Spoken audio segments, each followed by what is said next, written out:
Bienvenidos a Global Macro en Español, un podcast creado exclusivamente para impactar tu curva de aprendizaje en los mercados de capitales. Traído a ustedes gracias a Battlefield, Kaplan e Invest Puerto Rico.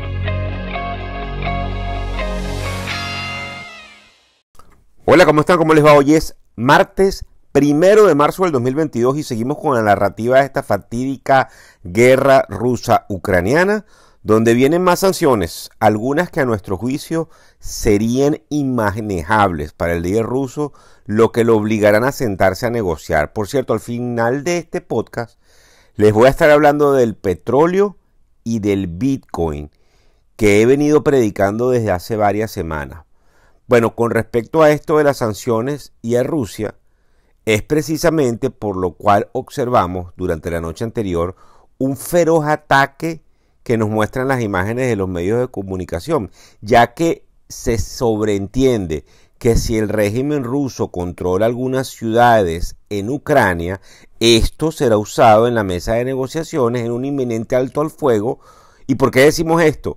Porque la onda expansiva, óiganlo bien, de lo que pudiese representar un contagio mundial, que ya lo es, de las sanciones, van a obligar, en virtud de las presiones que va a recibir Putin, de que él se siente a negociar un cese de hostilidades y de que no digamos que volvemos a la normalidad porque sería absurdo, pero sí observar una especie de tensa calma, ¿no? Entrando en marzo, tenemos que tomar en cuenta también que pudiésemos ver la primera subida de las tasas de interés por parte de la Reserva Federal Americana.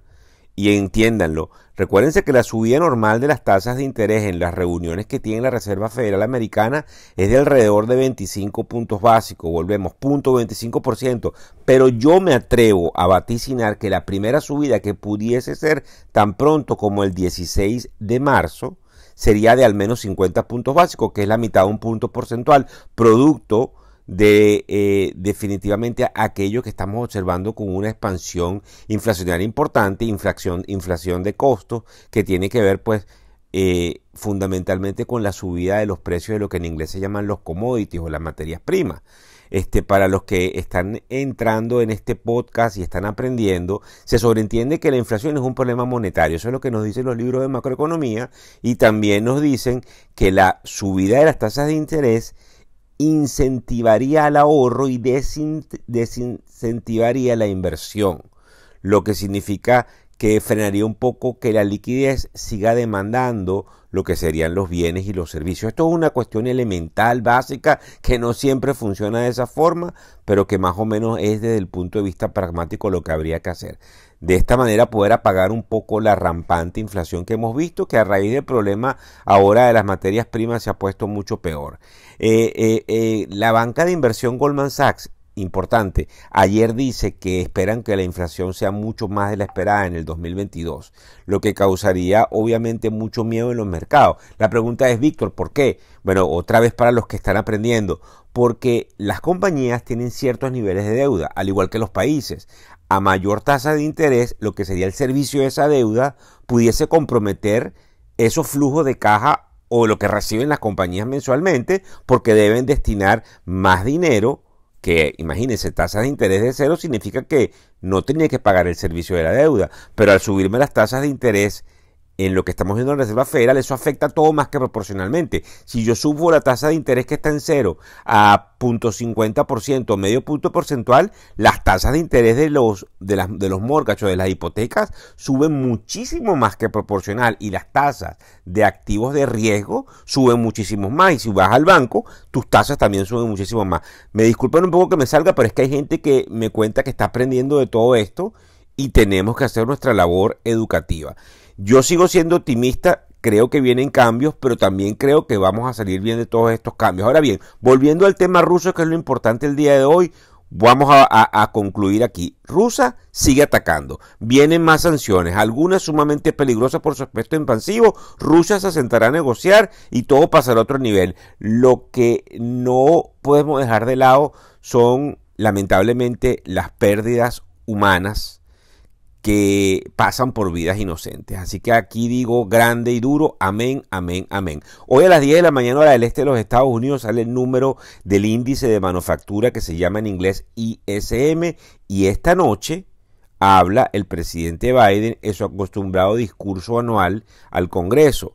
Ambos eventos sumamente importantes y quisiera que estén muy pendientes. Por cierto, ya hay rumores de que Biden y los demócratas desistirán de una propuesta de gasto público que se llamaba, para los que hablan y español, se pronuncia en inglés Build Back Better, que es construir de nuevo mejor. Eso era un plan y eso se cayó.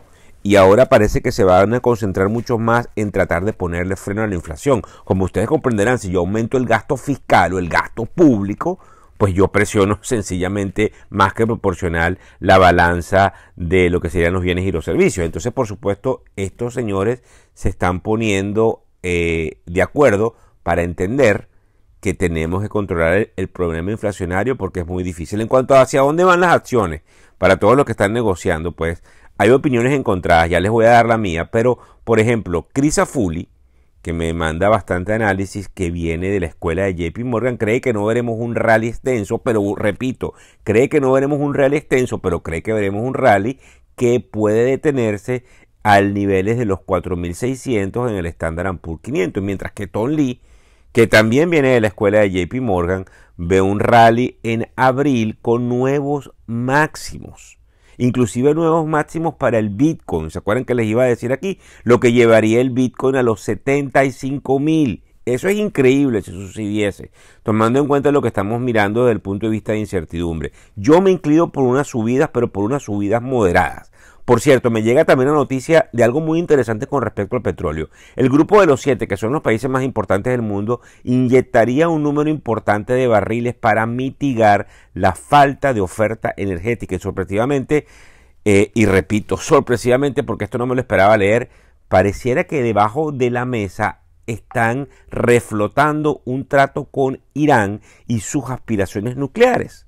De modo de que si se llega a un acuerdo, Irán volvería a la palestra con su producción importante de barriles de petróleo, lo que tranquilizaría un poquito a los mercados para contrarrestar la posible disrupción rusa. Por cierto, los que están allí observando, acaba de salir un titular donde el petróleo marca un récord importante y donde esto obviamente afecta algunos de los componentes en los cuales se hace la construcción del portafolio. Ahora bien, yo me atrevo a que vamos a tener un marzo muy positivo, así que quiero por lo menos poder decirlo el primero del mes. Sí, va a haber volatilidad y probablemente Víctor se equivoca como todos los analistas, nadie tiene una bola de cristal, pero son mis opiniones personales donde yo creo que hemos pasado lo más difícil desde el punto de vista de los catalizadores. Pasando a los índices, los mercados mundiales están corrigiendo. Por supuesto, Europa mucho más afectada que América, cayendo ahora mismo un 3%, mientras que América, que todavía no ha abierto, son alrededor de las 8 y tanto de la mañana mientras les hago esto, está cayendo alrededor del 1%. Y como hablamos del Bitcoin, ya les hablé un poquito del petróleo, bueno, está curiosamente en una senda alcista. Recuérdense que aquí tampoco hay una bola de cristal, mucho menos en el Bitcoin, que es un activo, por llamarlo de alguna manera, entre comillas, porque algunos no lo denominan un activo, donde es muy difícil poder pronosticar hacia dónde va. No hay nada fundamental, muy pocas cosas técnicas, muy pocas cosas estadísticas, pero pareciera que vamos otra vez en la toma y en la senda de ganancia en ese sentido. El mercado ruso continúa cerrado, porque cuando digo el mercado ruso estoy hablando de la bolsa de valores en Rusia, en Moscú, porque obviamente hay una debacle de el mercado de valores, colas enormes de la gente haciendo la oportunidad que puedan tener de sacar dinero. El dinero se devalúa, aunque sin embargo está un poco mejor el rublo con respecto a lo que estaba ayer, producto de que indudablemente todo esto se mueve muy rápidamente desde el punto de vista hacia dónde vamos. Y yo quisiera también que no perdiesen la oportunidad de poder quizás invertir en ciertas cosas, máxime cuando en el mediano y el largo plazo estamos muy bien desde el punto de vista de riesgo, y yo considero, como siempre lo he considerado, que vamos a salir bien de todas estas. Así que quisiera que le prestaran de nuevo atención a lo que pudiésemos hacer con el petróleo, lo que pudiésemos hacer con el Bitcoin, a que, como yo los digo por todos los micros, por favor busquen ayuda. La mejor manera de hacer dinero en el mercado de capitales es invirtiendo y no especulando, y manteniendo los pies sobre la tierra, porque los retornos no son los que vemos en algunos momentos en ciertos títulos valores en particular, sino la construcción que puede hacerse en un portafolio donde podemos minimizar matemáticamente ciertos riesgos adheridos al mercado. Gracias por seguirnos, por compartir, por dárselo a todos aquellos que quieren aprender del proceso del mercado de capitales desde un punto de vista de Global Macro, donde, como pueden entender, la política y las noticias pasan a formar parte del ente económico, e indudablemente de que nos sigan a través de las redes sociales, Instagram, Facebook, próximamente LinkedIn y Twitter, y próximamente muchos anuncios, porque tras bastidores hemos venido construyendo cosas que van a verse, digamos, representadas en productos y servicios para todos ustedes. Así que muchísimas gracias, estamos en contacto, hasta luego. El podcast Global Macro de ILAFIN Américas ofrece una visión global de los mercados de valores, y dicho análisis es producto de la compilación traída por diferentes fuentes informativas, tales como Vital Knowledge de Adam Crisafulli, Fundstrat de Tom Lee, Real Vision de Raúl Pal y otros. Por motivos y declaraciones regulatorias, este podcast no debe ser interpretado como una recomendación precisa de inversión en productos y o vehículos financieros, y sugerimos consultar con su respectivo asesor particular de inversiones o su equivalente. Víctor Hugo Rodríguez es un conocido profesor y comunicador financiero, cofundador de la plataforma educativa ilafin.com. Muchas gracias.